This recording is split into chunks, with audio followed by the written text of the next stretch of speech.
জালুগুটিত আজি একশৰণ ভাগৱতী সমাজৰ প্ৰতিষ্ঠাতা অসমৰ আধ্যাত্মিক জগতখনৰ উজ্জ্বল নক্ষত্ৰ আচাৰ্য ইলাৰাম দাসৰ বাসভৱনত অহাৰ মোৰ সৌভাগ্য হ'ল। একশৰণ ভাগৱতী সমাজৰ পৰিয়ালবৰ্গক লগ পোৱাৰ সৌভাগ্য হ'ল। গুৰুগৃহতো পদাৰ্পণ কৰাৰ সৌভাগ্য হ'ল। মই পুনৰ এবাৰ অসমবাসী ৰাইজৰ হৈ আচাৰ্য ইলাৰাম দাস বাপৰ প্ৰতি শ্ৰদ্ধা জনাইছোঁ আৰু আশা কৰোঁ যে তেখেতৰ স্মৃতি আমাৰ নতুন প্ৰজন্মৰ মাজত সদায় জীয়াই থাকিব। তেখেতৰ আধ্যাত্মিক জ্যোতিয়ে অসমখনক সদায় আলোকিত কৰি ৰাখিব। ছাৰ, আজি মনোনয়ন পত্ৰ আছে।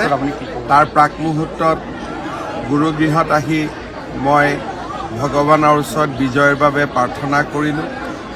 আচাৰ্যৰ যি প্ৰতিকৃতি তাৰ সন্মুখত মই বিজয়ৰ বাবে প্ৰাৰ্থনা কৰিলোঁ। বাকীখিনি জনতা জনাৰ্দনৰ ওপৰত।